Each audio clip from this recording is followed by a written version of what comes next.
Hello friends, today we are going to discuss most important MCQs on research aptitude.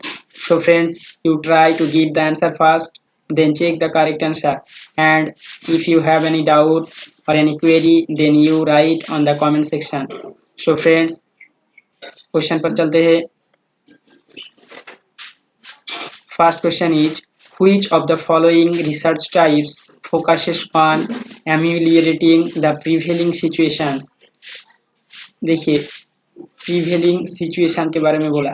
सो इसका first option है fundamental research, B applied research, C action research and D experimental research. So इसका सही answer होगा prevailing situation. और अगर immediate situation आपको दिखाई दे question पर तो इसका सही आंसर होगा action research. Action research is the part of applied research. इसका सही आंसर होगा ऑप्शन सी.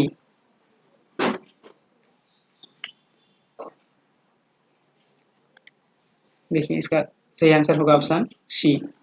नेक्स्ट क्वेश्चन पर चलते हैं. Question number 2 is which of the following is susceptible to the issue of research ethics. देखिए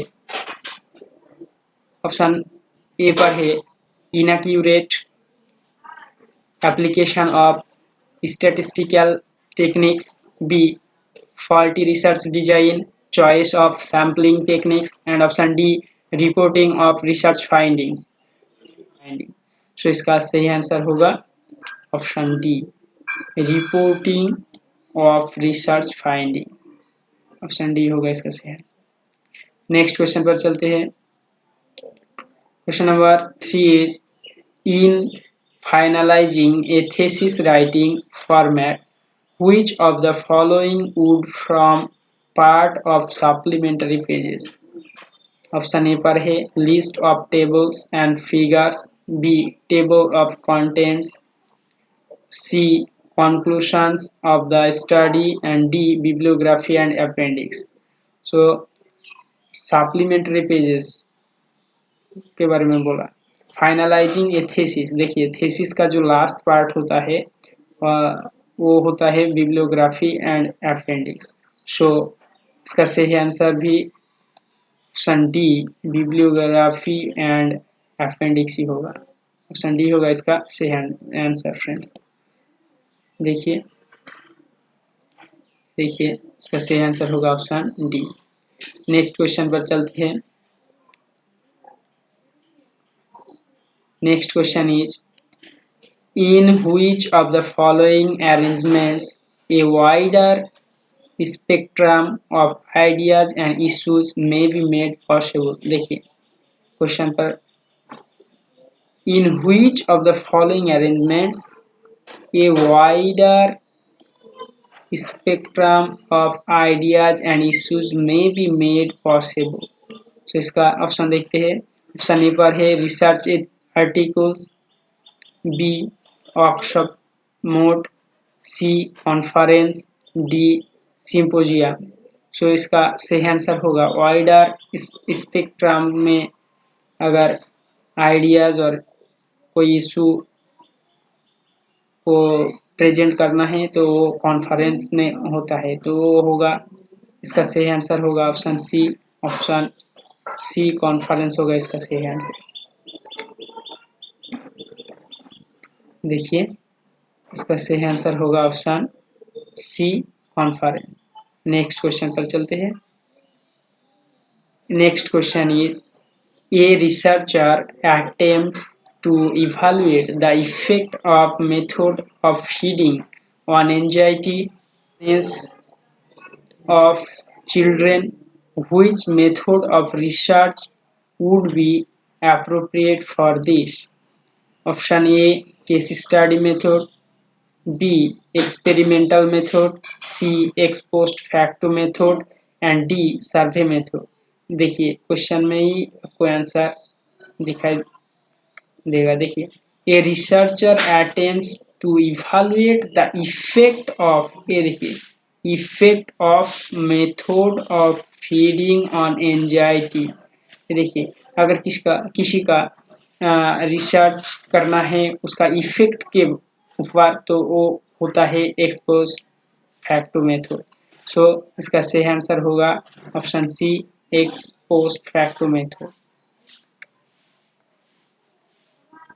देखिए इसका right answer option C, ex post facto method होगा इसका सही आंसर। नेक्स्ट पर चलते हैं। Next question is, in which of the following reporting format is formally prescribed? देखिए ऑप्शन ए पर है doctoral level thesis, B conference of researchers, C workshop and seminars, D symposia. देखिए क्वेश्चन में पूछा कि in which of the following, इनमें से कौन सा option reporting format in formally prescribe करता है। इसका सही आंसर होगा option A, doctoral level thesis. इसका सही आंसर होगा ऑप्शन ए। देखिए इसका सही आंसर ये देखिए ऑप्शन ए होगा इसका सही आंसर। नेक्स्ट क्वेश्चन पर चलते हैं।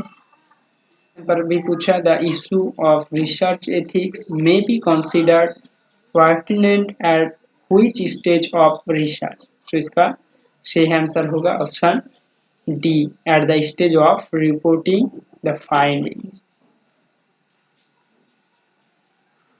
इसका सही आंसर होगा ऑप्शन डी होगा इसका सही आंसर। देखिए इसका सही आंसर ऑप्शन डी इसका सही आंसर। नेक्स्ट क्वेश्चन पर चलते हैं। Question number 8 is, in doing action research, what is the usual sequence of step? Action research का जो यूजुअल स्टेप्स है वो कौन सा है इसमें? ऑप्शन ए पर है reflect, observe, plan and act, B plan, act, observe, reflect, C plan, reflect, observe and act, D act, observe, plan and reflect. तो इसका सही आंसर होगा option B, plan, act, observe, reflect. ये होगा इसका सही आंसर। नेक्स्ट क्वेश्चन पर चलते हैं। इसका सही आंसर एक बार देखिए, इसका सही आंसर है ऑप्शन बी। नेक्स्ट क्वेश्चन पर चलते हैं। Next question is, the principle of A school conducts an interview session of teachers and students with a view to explore the possibility of their enhanced participation in the school programs. This endeavor may be related to which type of research? Option A पर है evaluation research, B fundamental research, C action research और D applied research. देखिए question पर ध्यान दें। The principal of a school conducts an interview session of teachers and students with a view to explore the possibility of their enhanced participation in the school program। देखिए इसमें principal, teacher और student के बीच में जो participation है इसका एक experiment किया है। अगर इस तरह का कोई एक्सपेरिमेंट और इमीडिएट कोई सिचुएशन को ऑब्जर्व करने के लिए अगर रिसर्च करते हैं और करना है तो ये होगा एक्शन रिसर्च। सो इसका सही आंसर होगा ऑप्शन सी, एक्शन रिसर्च। देखिए इसका सही आंसर देखिए ऑप्शन सी, एक्शन रिसर्च होगा इसका सही आंसर। नेक्स्ट क्वेश्चन पर चलते हैं। Question number 10 is, for advancing knowledge, the latest strategy used by mankind is option A, consulting an authority, deductive reasoning, C, scientific thinking or D, inductive reasoning। देखिए for advancing knowledge, the latest strategy used by mankind is option, इसका सही answer होगा option C, scientific thinking, यही होगा इसका सही answer. आजकल लोग साइंटिफिक स्टडी के ऊपर ही ज़्यादा डिपेंड करता है और ये मेथड ही अपनाता है। सो इसका सही आंसर होगा साइंटिफिक थिंकिंग। देखिए इसका सही answer option C, scientific thinking होगा इसका सही answer. So thank you friends.